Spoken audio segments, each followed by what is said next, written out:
What's up, Infected? Welcome to the Kwarenteen. Today we're taking a look at a game by the name of Mystic Vale from AEG. So what is Mystic Vale? Well, Mystic Vale is, thematically, you all are druids and you're trying to rebuild this shattered land that you guys live in.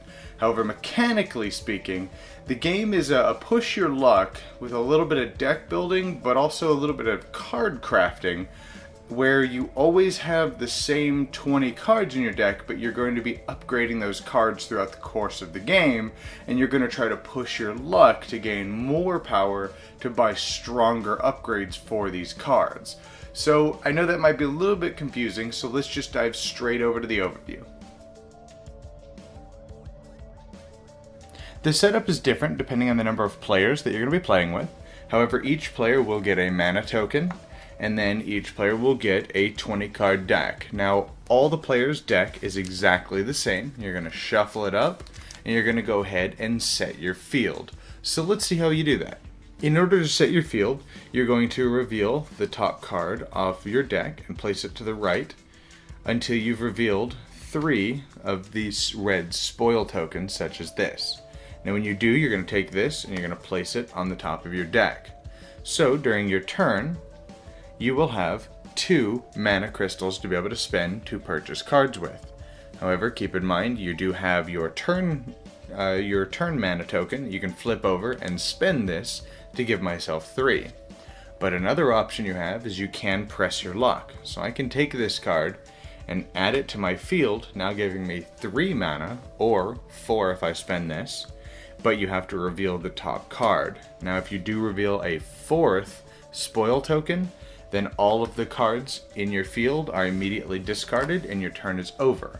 However, it goes to the next player's turn and you would go ahead and set your field during their turn. And you'll continue to do that round after round, and as you see here, until you get a 3rd spoil token, which sometimes can be after quite a few cards. So this would be my next turn's field. Now, when it's time to buy a card, this here is the amount of mana it's going to require for you to buy that card. You're going to have various other symbols around the card, such as endgame victory points or active victory points. Sometimes you have these symbols here, which bounce off of each other and activate special abilities. Some cards may also include large abilities that go down the side of the card, such as this.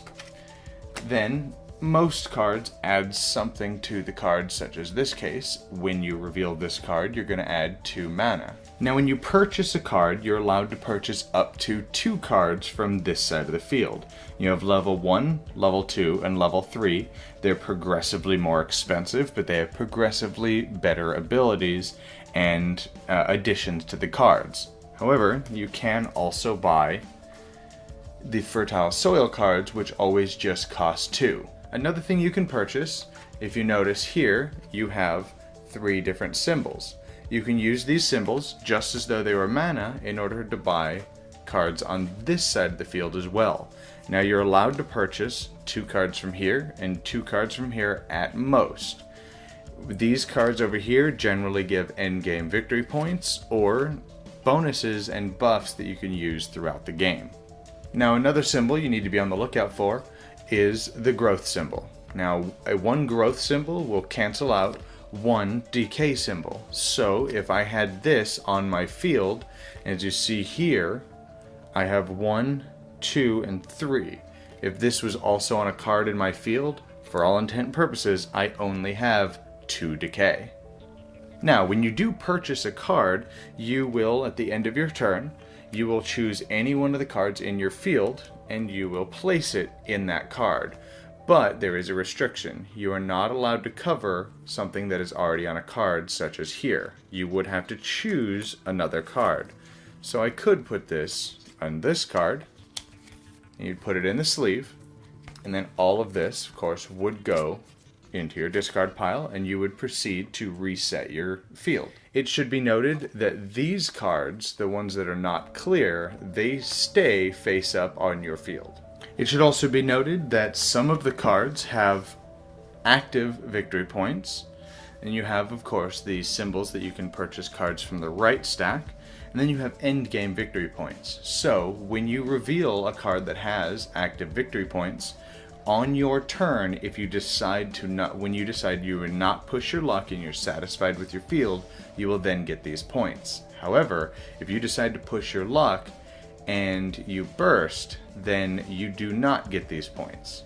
There are several other cards, such as this, that give you once per turn abilities. There are ongoing abilities, and there are also when played abilities. They all happen at different times throughout your turn and can alter the way the game flows. This is going to continue between all of the players until all of the victory points that were set out at the beginning of the game have been taken and you finish out the current round.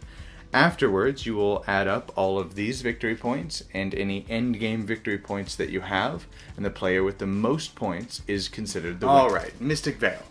Well, as a lot of you guys may know, I love deck builders, so this one really intrigued me because it's deck building, but instead of deck building, it's card building, and I thought that was really cool with the whole clear cards, and you're making these cards better, but you're also limited by which cards you can make better by which cards came out that round. So we'll start with the components. The components in the game are phenomenal. They're the plastic cards. I love plastic cards. If companies would just charge me a little extra and send me plastic cards for every game that I owned, I'd do it in a heartbeat because it saves on card sleeves, they're more durable, you know, list goes on and on. Plastic cards have their own problems, but for the most part they're way more durable and just a lot better in my opinion. The artwork in the game is fantastic. It's beautifully drawn artwork, and the symbols, while you look at it, some people may be a little turned off by how symbol heavy it is, but it's actually really well done. The symbols are very, red is bad, green is really good, and blue is money. That's really the basics of what you need.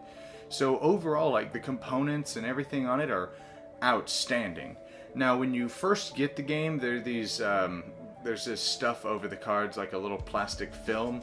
That's going to come off really fast. I just took an hour and pulled it off of all the cards. You don't really have to. If they're not peeling or anything like that with you, then it's not really that big of a deal. Now, overall, the actual gameplay itself is fantastic. My wife absolutely loves this game. I think she even mentioned that it might be one of her new favorites now, because that card crafting mechanic is so cool, and you wind up getting faced with these really cool gameplay decisions. Okay, do you upgrade this one card every time it comes out? You keep just making it better until it's just this awesome card? Or do you spread it out because you have to go through your deck? And you really have to find these checks and balances, and then some cards will say if it has this symbol on it, then it does extra things. Okay, well, you don't want to buy that now because you didn't get the card that you wanted to upgrade to take full advantage of it. But now, I buy it and took it from you. So now, you're having problems. And so you just wind up getting faced with all these really cool decisions. And then you have those symbols on top of it that you can buy those other cards with that just give you static bonuses, like just free mana every turn. And, you know, now that you always act like you have a cat paw now, so it's easier to get those cards, and just all kinds of things like that. And it's such a cool little design mechanism, I guess is the best word. Now, kind of touching back on the components, the game comes with card sleeves, but then it comes with like 20 extra card sleeves, which is cool because, you know, putting these things in and out of these sleeves, they're gonna get destroyed over time and get messed up. So I thought that was really cool. And then the insert's pretty neat, a lot of wasted space, but it could have done in a much smaller box. Kind of a mini complaint, but it's really not that big of a deal. Now, the game does have its own series of problems, as every game does, and honestly, the biggest one is really just a problem with any deck builder. Is they're very prone to a rich get richer kind of system, where if I'm getting really lucky and I'm pushing my luck and I blow up and I'm buying these really good cards and I'm making these my cards even better and all that, but and then you keep pushing your luck as well, but you keep busting, or you're just getting screwed. You're only getting 2 or 3 mana a turn, and you're only getting these crappy cards, and it's very prone to a rich get richer. but it's manageable. We never really had too many big problems with it, but it is a thing, and it's a thing that every deck builder, generally speaking, has. Another minor thing that I kind of want to touch on, it is deck builders, so of course you're using